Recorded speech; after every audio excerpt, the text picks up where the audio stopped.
The chalice lighting for this morning is As Surely as We Belong to the Universe by Margaret Kelp. As surely as we belong to the universe, we belong together. We join here to transcend the isolated self, to reconnect, to know ourselves to be at home, here on earth, under the stars, linked with each other. Let us now rise in body or spirit as we sing our opening hymn. The music can be found in the gray hymnal, number 346, Come Sing a Song with Me.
Hi everybody, it's time for our Time for All Ages story. We have 3 people here already, but if anyone else wants to come down and join me, you are more than welcome. And we'll start, of course, with the Wonder Box. Who wants to open the Wonder Box? And you want to open the Wonder Box? All right.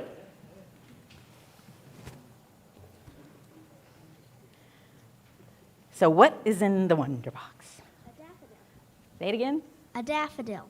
A daffodil. So tell me, how did that come to be? What made that? A seed. A seed. Was it just a seed? A daffodil seed. A daffodil seed. Was it just a daffodil seed? Nothing else needed? Water and sun. Water and sun. Was it just a daffodil seed and water and sun? Anything else? Air. And what? Air. Air. What else? Worms in the ground. Yeah. Anything else? Dirt. Dirt. We needed dirt. Yeah. So that flower can't be by itself. It has to have lots of different things helping it. And that worm needs the water to help with the dirt, and the dirt helps with the flower, And the seeds need to be under the dirt and dark to germinate, and then they sprout. Everything is interconnected. And that's our theme today. So I'm going to tell you a story called The Grumpy Gecko. Let's check two things. Do you know what grumpy means? Yes. Are you ever grumpy? Yes. Yeah, that's what I figured. Do you know what a gecko is? Yes. Okay, what's a gecko? It's an animal. It's an animal. What kind of animal? What's it like? Anybody know what a gecko's like? Yeah, you know the Geico gecko on TV? What's the Geico gecko? It's like a lizard. It's like a lizard, yeah. So this grumpy lizard, this grumpy gecko. So Tiger was the chief of all the jungle, and he was sound asleep. Have you ever been sound asleep and somebody wakes you up? Yes. Tiger is sound asleep, and he hears, gecko, gecko, gecko, gecko. It was Gecko. And Tiger's like, Gecko, what do you want? Gecko says, I want to complain. And Tiger was thinking, Gecko has it about easy as anyone. All he does is lay around and sleep, and if he's hungry, all he has to do is open his mouth and do his tongue out, and he catches a mosquito. What could he have to complain about? Gecko said, well, the fireflies have been flickering and flashing all night long, every night, and I cannot sleep. I have not slept in days. Could you please stop those fireflies? And Tiger said, okay, Gecko, I will go talk to the fireflies. So Tiger groggily walks over, and the fireflies were flittering and flashing. Have you seen the fireflies at night? You might call them lightning bugs, maybe? Yeah, they do flash and flicker. And he's like, Gecko says your flashing and flickering is keeping him up all night. Well, the fireflies, well, we're sorry, we didn't mean to disturb anyone, but we're just trying to repeat the warning message that Woodpecker has been pecking out in a rat-a-tat-tat so that everybody knows. Tiger says, well, okay, thank you for your service. I'll go talk to Woodpecker. So he goes and he talks to Woodpecker. Have you heard of Woodpecker? Yeah. Tap, tap, tap, tap, tap. They tap the tree. They tap the trees. They're kind of loud sometimes, aren't they? That Woodpecker was tapping so loud he didn't even hear Tiger. And Tiger's like, Woodpecker. And it got quiet. Yeah? He said, well, okay, Gecko can't sleep because the fireflies are flashing, and they're flashing because they're repeating this rat-a-tat-tat-tat. What? Of course. I'm sending out a warning. It is one of the gifts I give to people, and I see it is not appreciated. Beetle is rolling up dung balls across the path, and I'm just trying to warn people so they do not stumble. Tiger said, oh, well, okay. Thank you for your service. That is very gracious of you. We don't want people getting messed with the dung beetle. Do so, okay, thank you. And he said, I'll go talk to the beetle. So he goes to the beetle, and beetle was not hard to spot in the moonlight because the shell looked like metal shining in the moonlight. And he's like, Beetle. Beetle was rolling and rolling and rolling, kind of like you roll a snowball to make a snowman, rolling this brown thing right up to Tiger's paw. And he's like, Beetle, what are you doing? Oh, I must do it. I have to do it. There's manure all over the path. Buffalo leaves manure all over the path. I have to clear it out of the way or somebody might get in a mess. Well, okay, thank you. That is true. Thank you for doing that. And he just kept rolling on. And let me go talk to Buffalo. So he goes and finds Water Buffalo in a big old bog, sound asleep. And he's like, Water Buffalo, wake up. Water Buffalo wakes up. Do you leave manure all over the path? Oh, yeah, I do leave manure over the path. You see, when the rain comes down, it makes big holes, and I'm afraid somebody's going to trip in those holes, so I spread manure all along the way. It fills in those holes, and nobody will get hurt. Oh, well, that's a good thing. Thank you for doing that. Let me go talk to Rain. So Tiger headed up the mountain, the highest mountain. Mount Agung was the highest peak, and that's where Rain was. And he climbed and he climbed and he climbed and he climbed. And he climbed through the jungle and he climbed through the woodlands and he climbed through the scrub brush area and he climbed all the way till he got to the grassy part at the top of the mountain. He was exhausted, so he sat down to rest. And it was sunrise at that point, and he looked all down the mountain. It was beautiful. The jungles. There were wild orchids growing. There were trumpet vines of bright violet, and there were blossoms that were red and orange and yellow, just bursting with color. And then he smelled. Oh, he could smell jasmine and ylang ylang and frangipani. He could smell all these wonderful sounds from down in that jungle. And then he listened, and he heard the trickling of a tiny spring that started on the mountain, and it went down and turned into a river and went all the way to the sea. And Tiger thought, I don't need to ask the rain why it rains. This is why it rains. So he sat there and enjoyed the view for a while, took a long drink from that cold, fresh water, and headed back down the mountain. It took him all day to get back down there, so it was almost dusk by the time he found Gecko. Gecko said, well, did you stop the fireflies? It looks to me like they're still flashing. And Tiger said, Gecko, have a seat. Now, the fireflies are repeating Woodpecker's message, which is a warning about messes on the path. And the woodpecker is saying that because the beetle is rolling dung across the path, and the dung needs to be rolled across the path and cleared up a little bit because water buffalo has left manure on the path, and the manure on the path is filling in the holes because of the rain, and the rain is needed to make lakes and streams and puddles that house many juicy and delicious mosquitoes. And Gecko said, oh,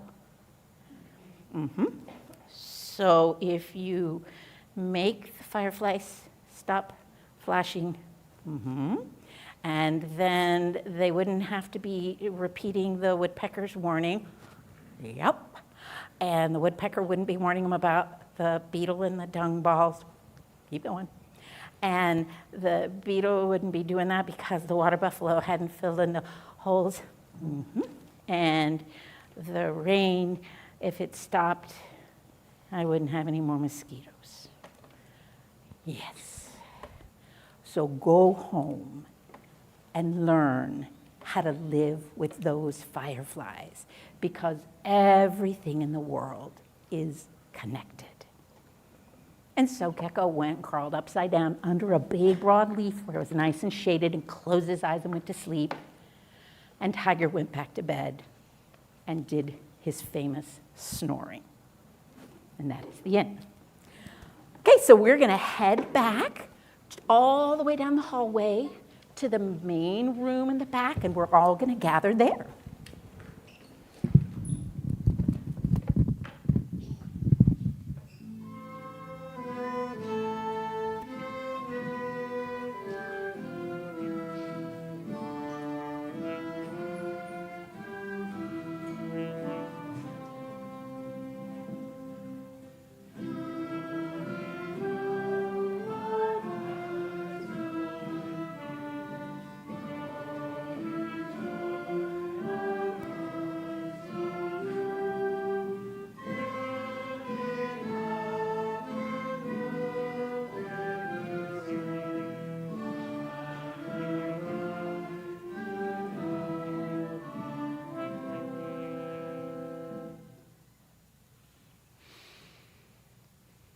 Please join me now in the spirit of meditation and of prayer.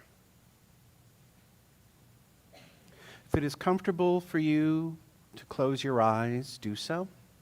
If not, let them go soft, or just look at the beautiful sky behind me. If you can, if you wish, put your feet on the ground and take a deep breath. Breathe in and let it go.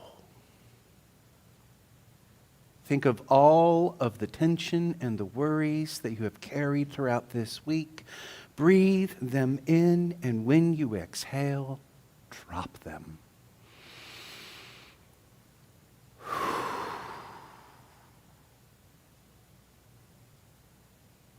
Think of the fireflies.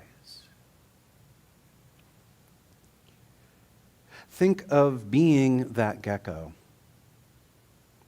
All you want is to sleep in the dark, and the fireflies keep you up, Close your eyes and you can see them still pulsating. But instead of letting yourself be bothered by what emanates around you, focus on the fireflies. Find beauty in that phosphorescent pulse. Find calm in that message of care, of warning. Realize there is beauty in everything, even if you are just trying to sleep.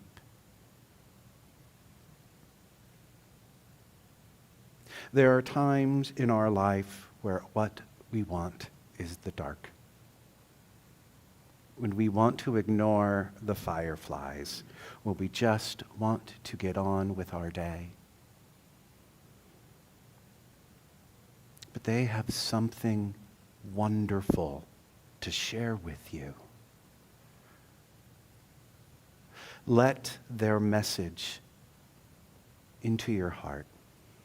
Find a moment to listen to those who are trying to tell you something, even if you don't want to hear it. For often it is the messages that we want to push aside that we need the most.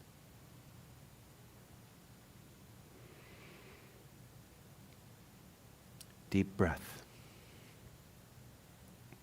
Breathe in. Breathe out.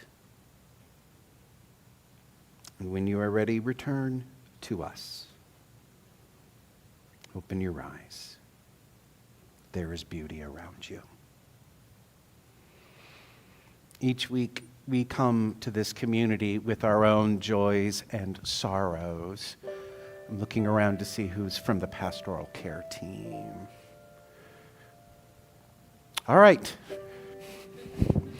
Just because they're not here doesn't mean they don't love you. Each week we come into this community with different joys and sorrows that weigh on our heart, things that affect us in ways that sometimes are too hard to share. If there is something that weighs on your heart, something that is hard for you to express, something that slows your step, I encourage you as we sing Spirit of Life to come up to our altar of joys and sorrows and to take a stone and to put those sorrows on the stone and let them go. And if there is a joy in your heart that brightens your step, please do the same. Let the ripples in the water reach out to everyone, for we need those joys. I'm placing one joy. I'm going to place two. Many of you know Skip Nault has been in the hospital. He's back home finally. And we all know Skip is a trooper, and we're so glad to have him back and on the road to recovery. And it's wonderful to see Dan O'Rourke back after some of the work that he's gone through. Dan, it's so great to have you in our community. We've missed you. We're so glad you're here. Please now, if you have joys and sorrows you would like to share, come on up as we sing Spirit of Life.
Our faith is centered on the belief that we can make this world a better place for all who dwell in it. In order to realize that vision, we need both the motivation and the means. Your donation helps the community put its faith into action by supporting our programming and facilities. This morning and throughout the month of April, donations that are not designated for another purpose will be split with Trinity UCC breakfasts. Each weekday, Trinity UCC serves a free hot breakfast in their fellowship hall to anyone in the Worcester community. The offering will now be collected and gratefully received.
That was great.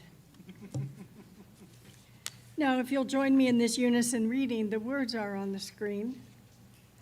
Let us be grateful when we are able to give, for many do not have that privilege.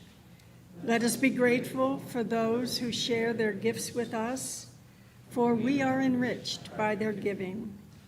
Let us be grateful even for our needs, so that we may learn from the generosity of others. The reading for this morning is titled Interplanetary Interdependence. The moon is nature's satellite, drawn into our orbit a few billion years ago.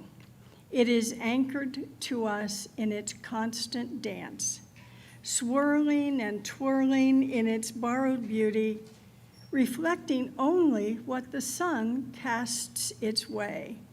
We marvel at its consistent inconsistency, celebrating its disappearance and reappearance, like the prodigal son or a scruffy outdoor cat.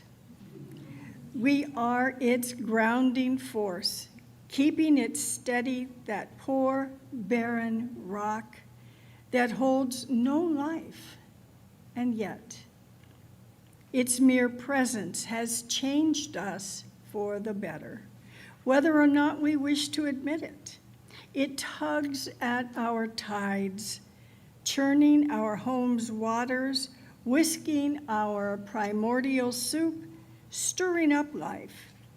Its circling dance is more than beauty, it is grounding, keeping our blue boat home from tilting away from the sun, allowing us seasons and giving its poor inhabitants a chance to farm, a chance to put down roots, a chance to ground ourselves.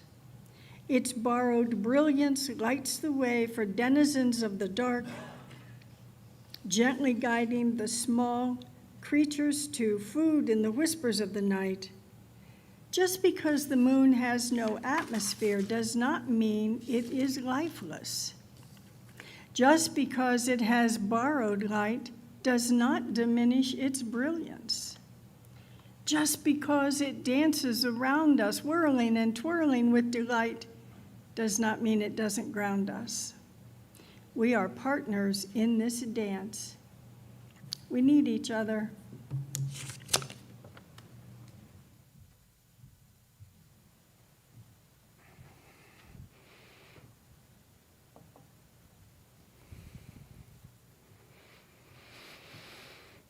Two o'clock tomorrow. That's when it begins. That constant path of the moon will creep into the light of the sun. And by 3:14 p.m., the sun will be blotted out of the sky. And we will sit in darkness for a few minutes. And then things will slowly return to normal. It's kind of the moon's big moment, isn't it? I really want to say this is the moon's moment to shine. Maybe I could say this is the moon's moment in the sun, because it is literally in the way. Never mind. But aside from those times where the moon is either in the way of the sun, or those times when the Earth's shadow blocks the reflected light of the moon, a lunar eclipse, we really don't talk about the moon very much, at least not in a real positive way. Have you noticed the moon has a bit of a bad rap? I mean, sure, we talk about it a little bit with things like a supermoon, which is when the moon, and where my scientists are going to help me with this, when the full moon coincides with the moon's orbit being closest to the Earth. Yes? Supermoon. Yes, sure. People are going, why not? How many of you know about the term of a blood moon? That sounds a little sinister, right? Blood moon is either when the moon has that reddish tint to it because of, well, usually a lunar eclipse is blocking a lot of light, so it makes it darker, so it's that wonderful red. Or it could mean the first full moon after harvest is what some people use it colloquially as a blood moon. Then we have the blue moon, right? How many people sang songs in the 50s? Blue moon, I saw you stand. Anyway, there we go. Probably the wrong crowd to start music with because we will be here all day. Not a bad thing. But a blue moon, right? I thought, oh my God, that's something that's uber rare, right? No, it's just when there's two full moons in the same calendar month, which, is rare, but it's like 5 Sundays rare. It happens often enough. And if you think about all of these terms and all of the ways we talk about the moon, none of them are really particularly flattering to the moon itself. We're talking about its rarity, we're talking about its color, but we don't want to give it respect. How many of you have ever heard somebody say that things get weird when there's a full moon? Yeah, okay, well, all right. Comes up a lot in doctor TV shows. Because about a third or fourth season of a doctor TV show, when the writers are struggling to find a good plot point, they say, why don't we do a story about all the weirdness that happens in an ER during the full moon? And we've got people in the medical profession who are going like, oh, no, it's not just fiction, folks. It's not just fiction. It really happens. And I can attest a little bit to this. I used to deliver flowers for a florist as a part-time job summers when I was home from college. Really fun, and whenever the full moon would come, the head florist would say, please make sure we have extra roses, because a lot of men order roses for their women during the full moon, because for some reason they are more interested in pitching woo when the moon is full. We'll go with that. We have songs like Bad Moon Rising, right? Or Shame on the Moon. We like to put blame on the moon for when we do bad things, right? And if you go back to folk tales 500 some years ago, They talk about how the moon caused regular people to do horrible things, become beasts, satiate their bloodlust, change not just mentally but physically into wolves. Why can't the moon catch a break? Yeah. I mean, in some ways, I can see where people are coming from. In some ways, it makes sense. Earth is 4 times larger than the moon, right? It's Earth. It's our gravitational pull that keeps the moon circling us. We're the center.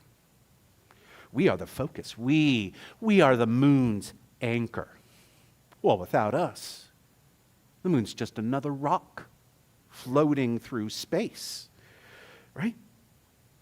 It's our satellite. Have any of you looked up the definition of satellite? If you look up the definition of satellite, the first thing is it's an object that orbits around another object. Very good, got it. Second definition, an attendant or a subordinate. Synonym, sycophant. Ouch, moon, that hurts. If you look even at the space race in the 1960s, right, the moon was an extension of manifest destiny, something for us to conquer before the USSR conquered it first. We impose our will on the moon, and we're still doing it today. How many of you, I'm going to say the most UU thing, how many of you listen to NPR? I heard a story, they're talking about putting time zones on the moon. Time zones on the moon. Now, I get it. They're doing it because for scientific research, they need a way to track time, so understand the impetus behind that. But it just feels like we're being a little bit of a bully to our moon. And I realize this is a highly personified relationship that I am creating here between the earth and the moon. But one of the things I love about our faith is science is metaphor. Science has something to teach us.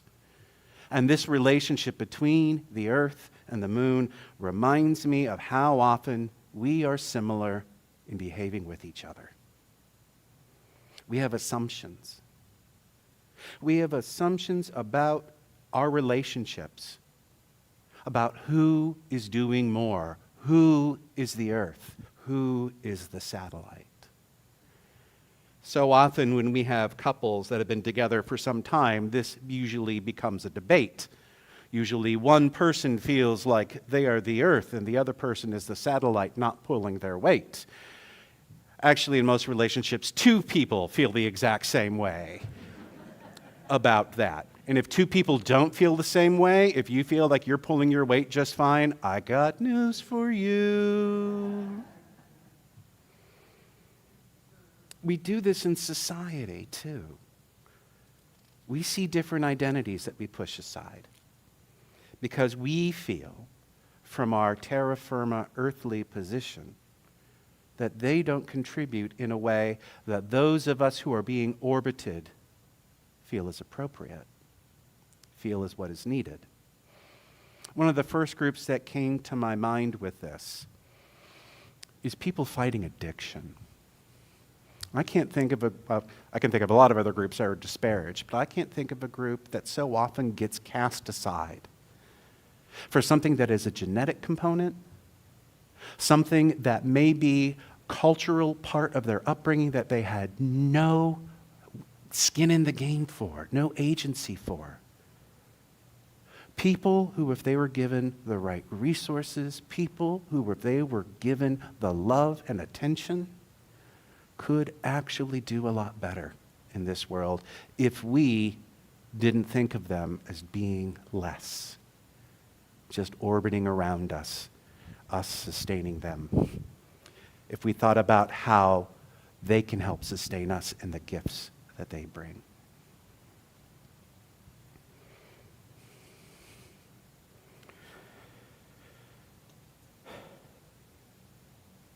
whether consciously or subconsciously, and usually subconsciously, we tend to place a personal hierarchy in our relationships. And sometimes we need to be reminded that how we imagine things is not always the case. Sometimes we need a little disruption to show us a new perspective. Sometimes that person we imagine as a subordinate or as an attendant, sometimes they will step into the light, placing us in shadow and reminding us just how important they are, just how much we rely on them, just how much we depend on them. How many of you have ever worked in theater? Okay, all right. Of all of my theater people, how many of you are actors? Okay, couple. How many of you are techies?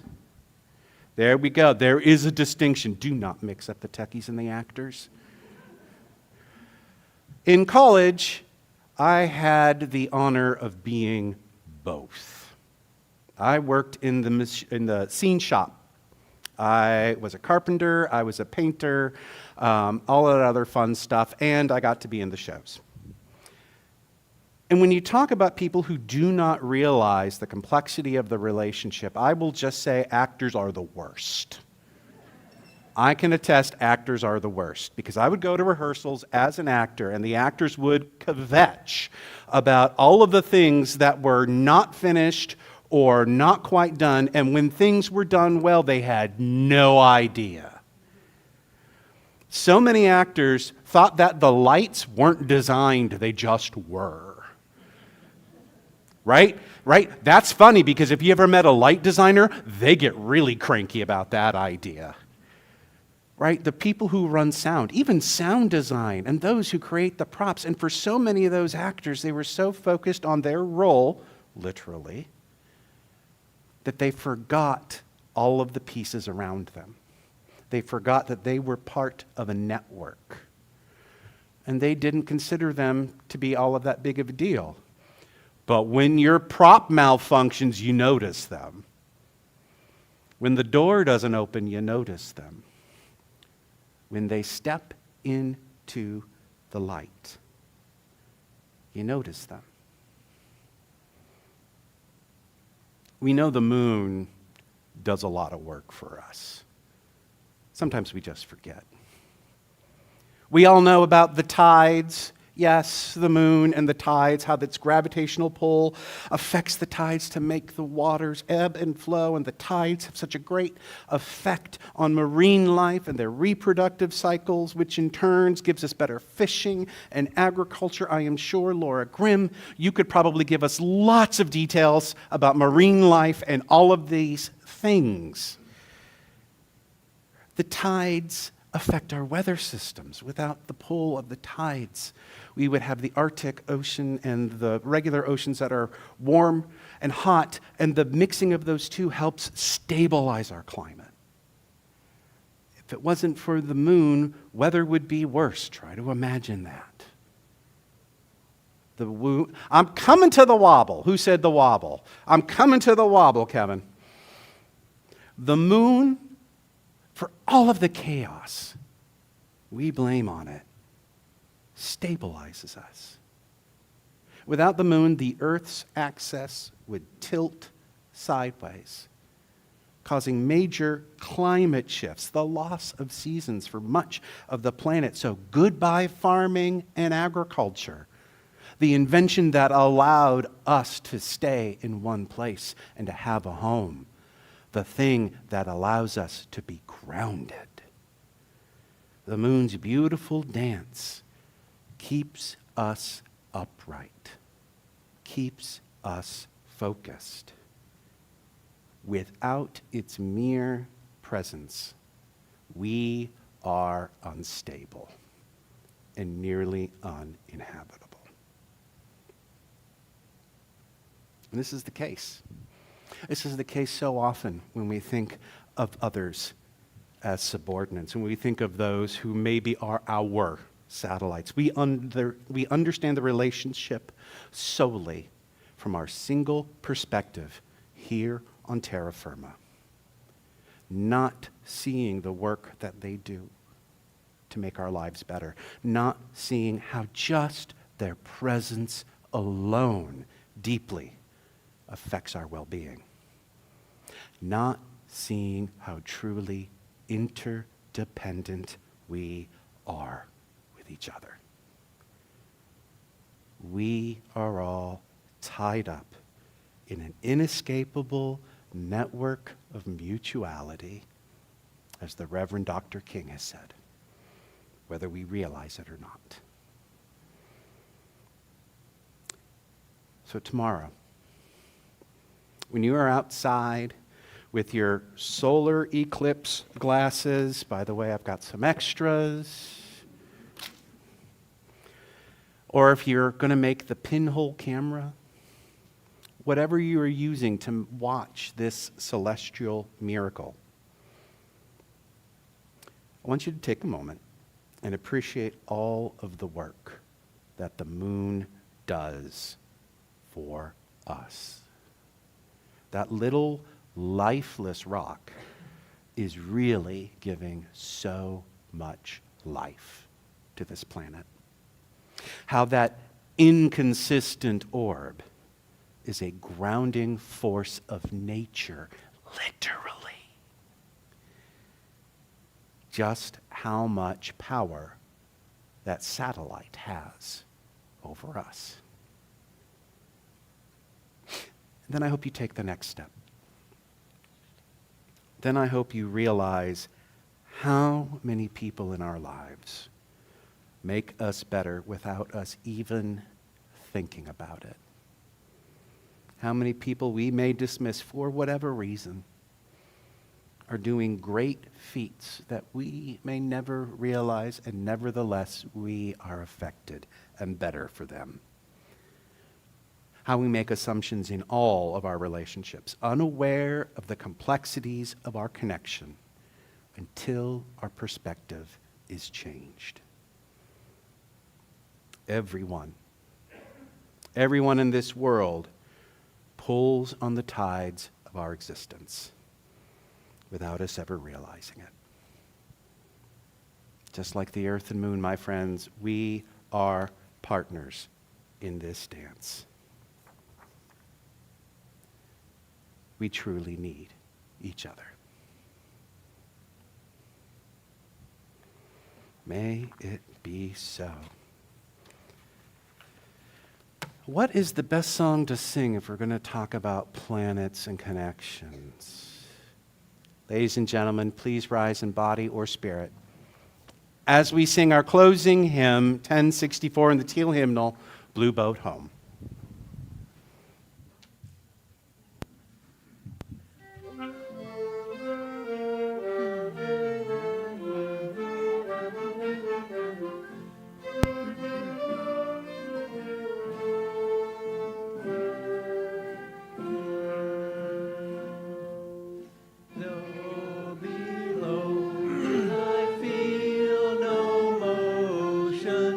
Standing on the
for our benediction, can we just give a little thanks to the folk orchestra for all of their talents and hard work?